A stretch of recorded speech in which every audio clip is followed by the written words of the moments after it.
Do you follow high school sports?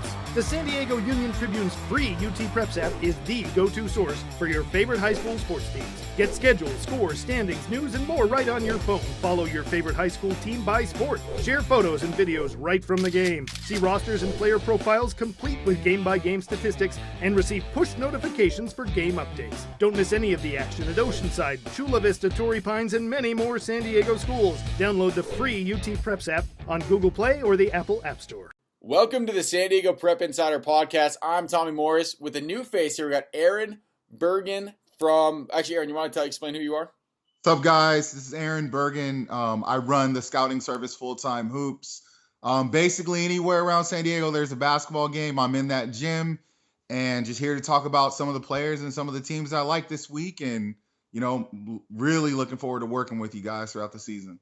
It's going to be fun, and normally we'll have Christian with us, but just because of circumstances this week, we had to just do it as a Skype call, but we will all be together in the next podcast, so that'll be fun, and I can attest to what Aaron's saying. Literally every single basketball game I've been to, I think you've been there. So, Awesome. Again, I was telling people, I don't believe that there's not clones of you running around, because there's no way in heck that you get to all these games the way you do, but hey. That's trade secrets. I can't give you any more information on that, man.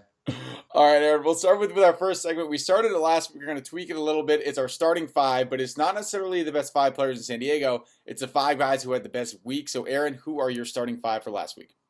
All right, so, with the guys I saw, sometimes I want to give a little credit to guys who may not be on everyone's radar. I'm going to start with a player from Lincoln High School by the name of Molly Moses.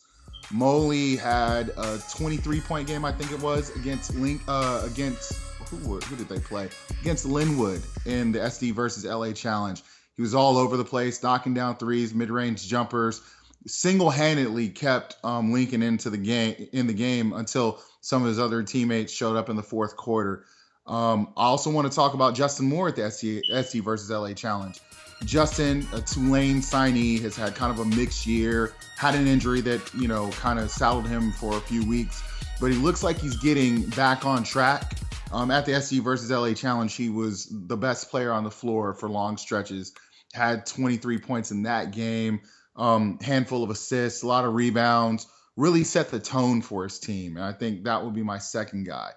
My third guy, I wasn't at this game, but you have to give a game ball to TJ Leaf. Over at Sierra Canyon versus Chino Hills, come on, man, 43 points, 25 rebounds. Half of his team's points, that's unreal. I mean, doing that against any team in the county is good, but let alone one of the best teams in the country. Are you kidding me? Yeah, Max Preps has him as the number one team in the country. So basically, he gave the number one team in the country buckets and boards. You can't go wrong with that. So he'll be my third guy. My fourth guy, I'm going to say who had a really good week, and he's had a really good season to this point. Point guard out of Vista. We're probably going to talk about him a little later. Torrey Samuels. Torrey Samuels led his team to a 2-0 record against a couple of teams that they needed to take care of business against. One, of course, would be Westview. Hi, Allison. Sorry about that. And I want to say that they also defeated Del Norte. And, Samuels had 20 points in both games, played really tough, had a season-high 8 assists in the game versus, I want to say that was a game against Del Norte. So he's probably the top sophomore point guard in the county and is considered one of the top sophomores on the West Coast at that position. So he's my fourth guy. And then my fifth guy, I'm going to give a game ball to, let's see, who deserves a game ball? I'm going to give it to Josh Moran of Sarah. Josh Moran is a player who's gotten better each year. And against Carlsbad, he had 27 points of his team's 53. And he was just absolutely unreal. The only way Carlsbad could stop him was by having someone face guard him for most of the fourth quarter. Like the Steph Curry Davidson treatment? Yes, he got that treat. He got the Kobe treatment. And he's been getting that a lot. His team, they've been struggling of late. They've lost a couple of players to academic ineligibility, and they were the number 2 and number 3 leading scorers. So Josh had to step up big time. I think, he really deserves a game ball for his performance. His team's record might not indicate it or reflect it, but his play definitely has. All right, so those are our five guys who had a great week. Congratulations to all of you. Continue your success, and we're excited to see what you guys have in store for us. So now we've gone to the individual stuff. Let's go to the team stuff now, Aaron. Who are your top 10 teams in San Diego County? Well, I get a vote in the UT's top 10 poll. So my number one team, and I think all of us picked Foothills Christian at number one. My number two team was St. Augustine. St. Augustine's had a great year to date. Their only losses are against teams that, are considered better than them. And, they haven't had any bad losses, and they've had some really good wins along the way.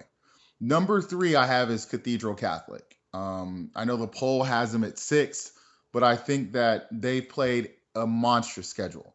Playing Whitney Young in Chicago and losing to them by 1 point is worth more than beating, any team in the county 70 times short of the top 10. I mean, that's a big time performance. And Brandon McCoy and his teammates are starting to gel too. And that's a scary thing. This is a brand new Cathedral Catholic roster. They brought in 3 or 4 new faces, and they're just now starting to put it all together. At 4, I had Torrey Pines. Torrey Pines has had, a typical John Olive-led team, very solid. Played Fairfax to within 2 points at Torrey Pines. Fairfax won that championship, steamrolled Corona Centennial in that game. My 5 team is Army-Navy. 6 is La Jolla Country Day. I have La Jolla Country Day a little lower than some, and that's just a reflection of the schedule they've played. They've had some really good wins against Kearney, against Grossmont. They've also had I think Max Preps, they scale it on a scale of 1 to 25, and their strength of schedule is like a 1.9. So they really haven't had the strongest schedule, but you have to have them in the top 10 because they haven't lost a game. And that's impressive in its own right. Will they have a chance to validate, moving higher? They play Army-Navy in league. If they beat Army-Navy in league or even split with Army-Navy, you've got to move them into the top 5. Right. And so rounding out the top 10, I had El Camino, Kearney, El Camino, Poway at 9, and number 10 I had San Marcos. San Marcos, 5 losses, all really good losses. Played in the second highest division of the Under Armour Holiday Classic, and got a couple of games, and were 1 game away from winning 3rd place in that. So you have to give them a lot of credit for what they've done. And Johnny Williams, excellent player at San Marcos. Fresno State bound, good guy. I'm going to give you guys my top 10 real quick. Pretty similar to yours. I'm going to start with number 10, Kearney at number 10, Mission Bay at number 9, number 8, Poway, number 7, Torrey Pines. Country Day I also have at number 6, 5, El Camino. Cathedral's number 4. Yes, they were number 9 last week for me, and you gave me, the rundown on that. I get it. I just wanted to see them play one team in San Diego, and they've blown out the teams that played. So, okay, you're up there in the top there. Army-Navy at number 3. They played really well in that Under Armour Classic. I saw them beat Pebblebrook from Georgia, a team that has blew the doors off of Pebblebrook. Yeah, team that's got a bunch of Division I guys, and they made them look silly. Number 2 is Saints. Number 1, Foothills. They're almost number 1 in the country. I mean, if they win that game, oh my gosh. I mean, that would have been huge for San Diego basketball. But the fact they made it so close was impressive enough. So those are our teams. Those are our players. Now we're going to get to the games. This is everyone's favorite part. The predictions for next week. We're going to pick some games for Friday. We're going to start with a couple new schools. Mission Vista traveling to Sage Creek. Wow. That's actually going to be a pretty good game. It might be a preview of the Division IV championship in San Diego. Both teams are, upstarts in that division. Sage Creek, this is their first varsity season. A lot of good players. I'm going to pick Mission Vista in this game by 5. 2 words, Burke Twyman. Player has been kind of hovered under the radar because his team has never really been good, and this is his first season where they can actually win, something meaningful, and he's putting up video game numbers. He's averaging 20 plus points, 13 plus boards, and I'm not sure if Sage Creek has the personnel to deal with him individually. I'm going to go with Mission Vista as well for the same reason. I think they'll have the best player on the floor being Burke Twyman. Again, Christian is not here, but he did give us his picks. He went with Sage Creek, so he's going to go with Sage Creek. They had a good win against Valhalla. So. Yeah, you can definitely do that. I mean, I saw them actually in the championship game of that Montgomery tournament against California of San Ramon. They've got some good pieces. Tyler, I think his name is Tyler Nelson, a junior, Christian Janke, a sophomore, and Dylan Rossi, a junior. They're very talented players. And Xavier Allison might be one of the more underrated point guards in San Diego. But none of them is Burke Twyman. Burke's and that's where I'm going to hang my hat. Great player. And we the next game we're going to go to, we kind of talked about this a little bit earlier, or you did at least, Vista going to Valley Center. Yes. Let's put it this way. If Vista gets this win, it's a lot more impressive than what the standings may indicate, because going to Valley Center is tough. You have to go up the hill. Their gym is, it's in a remote area in San Diego County, and they have one of the highest scoring guards in the county in Terrence Beckvar, a senior. He's had a really good career at Valley Center. He was an undersized kid. When I first saw him, he was 5'6" and was giving people buckets in an open gym. I was like, who is this kid? He looks young. He looks my son's age. He's grown to 5'11". He's got he's got some interest from a few schools, including Point Loma Nazarene, a local D2. But Vista has 4 very talented perimeter players, including Torrey Samuels, who we talked about, Isaiah Morris, a sophomore guard.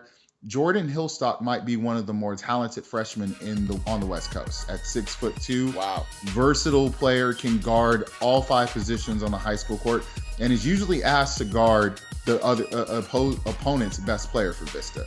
And Cameron Henry, who's a junior, one of the better shooters in the county. And he'll put up an insane amount of threes. Vista as a team lives and dies by the 3.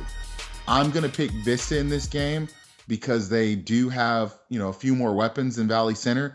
But let's just say I think this will be a really close game. I'm going to go with Vista as well. They beat Valley Center last year by, I think, 22. So they have that. Again, Valley Center's got a whole bunch of great players. I was going to mention Beckvar as well. Going to Christian's pick, he's going to take the home team. He'll take Valley Center in that tough place to play in that remote gym. So it'll be a good game for sure. Yeah. And, the guard matchup between Torrey Samuels and Terrence Beckvar will be fun to watch. Staying in the North County, at least a little more south though, Torrey Pines traveling to La Costa Canyon. Big rivalry game. Yeah, huge rivalry game. And you got to throw out all of the stats, all of the, just all of this, the objective stuff when you talk about this game. I mean, the environment, the crowd, it's amazing. Last year, Torrey Pines came in as an underdog, and with that home crowd, they blew La Costa Canyon out. That was not even a close game. I'm going to say Torrey Pines gets the win. La Costa Canyon just dropped one to Mission Hills, I think yesterday, 47-43. And that's a bad loss for a La Costa Canyon team that looked, to be one of the surprise teams in the county. How they respond with that young group will be interesting. But I think there's just way too many weapons for Torrey Pines. In the middle, I don't think La Costa Canyon really has an answer for 6'9" Jake Gilliam. Yeah, and I was going to talk about Jacob a little bit, and I picked Torrey Pines as well, and Christian has told us that he's going to pick them too. Just got to give a shout out to Gilliam real quick. 19 rebounds against Mission Hills. A lot. I mean, Troy or TJ Leaf makes it kind of look less with his 25 against Chino Hills, but still, 19 rebounds in a basketball game is a lot. That's tough to do. You got to remember too. You remember a few weeks ago against Fairfax, he had 21 points, 14 rebounds, and 3 blocked shots against the team that won the Under Armour Holiday Classic. He's a guy that, has been under the radar. Sometimes people look at him and he doesn't pass the eye test, but he's a very good player. And LCC's tallest player is 6'5". Oof. Godspeed to you. It's gonna be a struggle down there, I guess. But hey, you never know. It's a rivalry game. 2 more games left. We're going to Steele Canyon at West Hills now. Okay. This is a game that I really think could have some serious implications for both teams playoff seeding wise. West Hills is the best team that no one talks about in terms of East County. The focus has rightfully been on Foothills Christian, but beyond that, Grossmont's got a great deal of the coverage. West Hills might be the second best team in East County. I'm going to pick West Hills simply because of their, conglomerate of players. Marco Ovi's at the point guard, Bryce Parsons, the junior, and a couple of brothers, the Berry brothers, who are 2 of the better shooters that you have never heard of. And I think that, Steele Canyon, which has had some, pretty good moments this year, and they've got some young talent. They've got a guard named Gage Sanders and another one named Thomas Fishburne, who are both sophomores, who they could very well end up being some nice prospects down the road. And then 2 seniors by the name of Nick Hodge and Marcus White, who are really good kind of, I guess they're Padawans in terms of just how they are, bringing along the younger guys. But that said, West Hills looks to be the league favorite, even with Grossmont, and I'm going to pick West Hills. I'm going with West Hills too. Christian also says he's going to go with West Hills. So now we're going to the big game of the week. Oh, man. I don't know. What do you call it for basketball? It's Holy Bowl for football. Is it the Holy... The Holy War on the floor. A Holy War on the floor. I like that. Here we go. Cathedral going to Saints. It's going to be a big one. I kind of want to hear what you have to say on this. I'll give you my insight too. Again, like I said before, I want to see Cathedral play one game in San Diego just so I knew, because unlike you, I'm not as familiar with the teams outside of the county. They looked really good. McCoy Beach, great players. I mean, they're going to have the best athletes on the floor. Can you believe that Austin Beach does not have a single Division I offer? No, I cannot. That's pretty hard to believe. I cannot believe that, and hopefully that'll come from soon because he deserves it.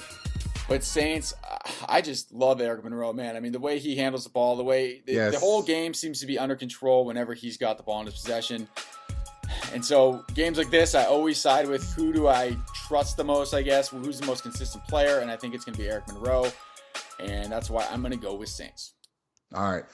Last year, I went with Saints at the game at Point Loma, and they were leading all the way until about 2 minutes left in the fourth quarter, and the wheels fell off. I'm still going to go with Saints.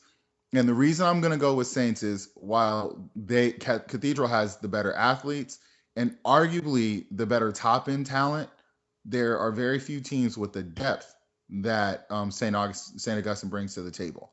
You know, even after you get past Eric and Otto and Tayshawn and Josue and Martin, you still have 5 or 6 other guys who can come in and, you know, they don't skip a beat. So this is going to be a very close game, I think. I'm thinking within 5 points. Now, I've got people, you know, I've got friends that, you know, are inside with Cathedral and they think it's going to be a blowout just because how will they guard Brandon McCoy? But I think that Mike Haupt as a coach is often overlooked in terms of his strategizing and his halftime adjustments. And defensively, I think they will have an answer for Brandon McCoy. Even if they can't stop him, I think they slow him down enough to squeak out a victory. All right, and Christian also has Saints. All 3 of us are on Saints, which means Cathedral will probably win. Just recapping all of our picks for this week. Unfortunately, Aaron, you and I were really boring. We had the same ones. Mission Vista over Sage Creek, Vista over Valley Center, Torrey Pines over LCC, West Hills over Steele Canyon, and then we just talked about it, Saints. Christian had a couple different ones than us. He had Sage Creek and we didn't, and then he also had Valley Center. So before we get out of here for the week, Aaron, you got anything you want to add? Just want to thank you guys for, you know, the opportunity to be on, and I'm looking forward to working with you guys. And actually want to give a shout out to Renard Watson, who's the ace of shaves in San Diego. Saved me because I looked grizzly this morning. Got a haircut in, and I'm feeling like $1 million. Awesome. Well, we'll see that haircut in real life next week when we're all actually together in person. Again, this week was the Skype one because of certain circumstances, but we will all be together and it'll be awesome next week. Guys, we'll see you then. All right, Tommy.